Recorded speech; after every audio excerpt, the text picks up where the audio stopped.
L'histoire du son au cinéma est une fascinante convergence d'inventions et d'innovations techniques grâce auxquelles on est passé de ça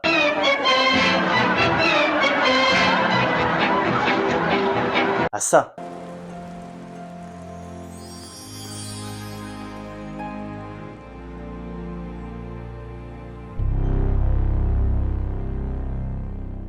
Je suis Stéphane Mater et je vais vous faire voyager dans le temps sur les traces de la folle histoire de l'innovation sonore au cinéma.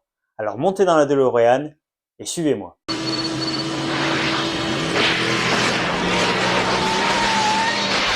Le cinéma est né le 28 décembre 1885 suite à l'invention du cinématographe par les frères Lumière. Pas mal, non? C'est français. Dès la fin du 19e siècle, des pionniers comme Thomas Edison et son employé Dickson ont commencé à expérimenter la synchronisation du son avec l'image, marquant ainsi les premiers pas vers le cinéma parlant.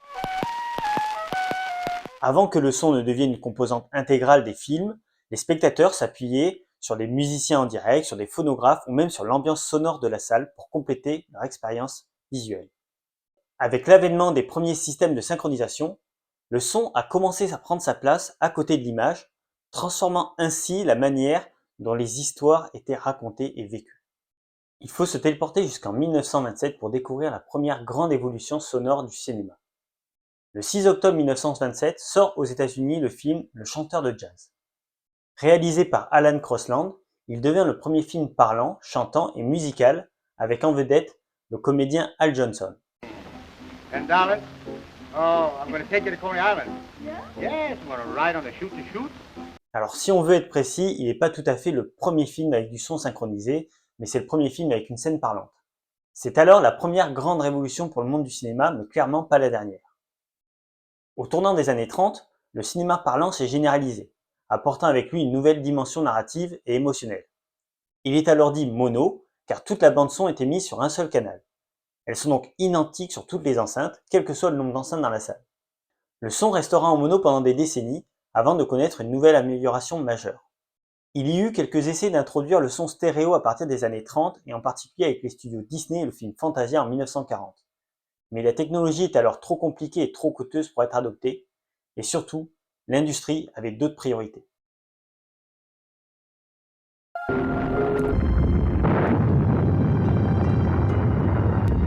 Il y eut à nouveau quelques tentatives après-guerre avec différentes technologies, mais à chaque fois le coût de production et de maintenance des technologies eut raison de ces procédés. En 1967 apparaît le premier son Dolby grâce à Ray Dolby. Les objectifs de Dolby à ce moment-là de l'histoire est de résoudre le problème du bruit de fond inhérent à la technologie analogique.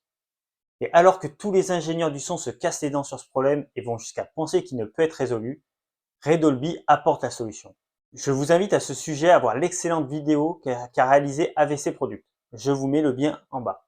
À partir de là, Dolby sera à l'origine de quasiment toutes les innovations sonores du cinéma. Le cinéma entrera réellement dans l'ère de la stéréo en 1977 avec la sortie de Star Wars.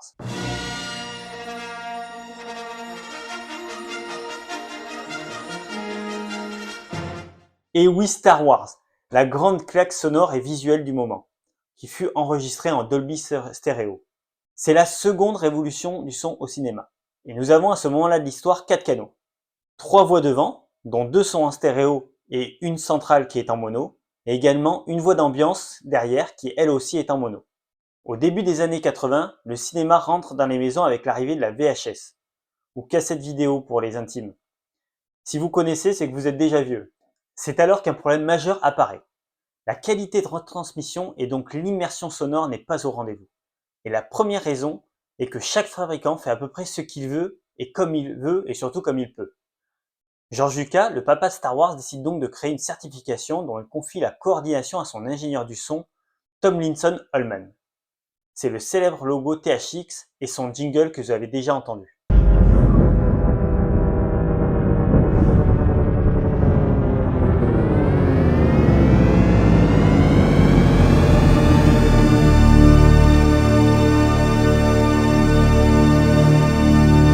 Ce logo apparaîtra pour la première fois lors du Retour du Jedi en 1983. Alors, on va faire un petit aparté. Le THX, c'est pas un système audio comme peuvent être les systèmes DTS ou Dolby. THX, c'est une règle de normalisation ou un label de qualité qui est à destination des fabricants de matériel, mais aussi des intégrateurs installateurs. Cela concerne aussi bien les enceintes que les DVD, les VHS, les décodeurs, les encodeurs, mais aussi le traitement acoustique, la vidéo, etc. L'objectif, c'est de promouvoir du matériel dit haute fidélité qui va permettre aux consommateurs d'avoir un rendu équivalent sur des produits qui peuvent être de marques différentes sans vraiment perdre de qualité. Fin de l'aparté. Le passage aux années 90 marque également le passage au son numérique grâce aux progrès techniques et aux évolutions de la compression audio. La technologie continue donc d'évoluer, et c'est encore une fois Dolby qui va s'imposer.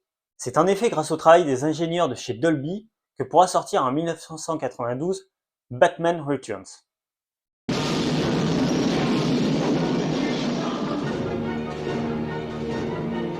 Vous ne m'invitez pas! Alors je déboule! Il fut le premier film en système de son en 6 canaux, ou ce qu'on appelle plus communément le 5.1. Le vrai son multicanal était né avec le Dolby Digital. Cette fois, tous les canaux sont indépendants, offrant au spectateur un vrai son immersif à 360 degrés. En 1992, un concurrent entre dans la danse. C'est le DTS, appuyé par Steven Spielberg et les studios Universal avec la sortie de Jurassic Park.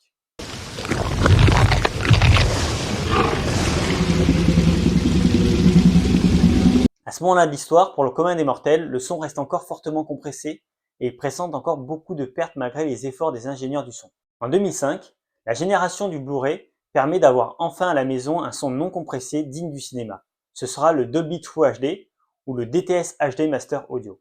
Pour la première fois, on peut avoir à la maison la même expérience qu'au cinéma, à condition bien entendu d'avoir un équipement adéquat et surtout bien configuré.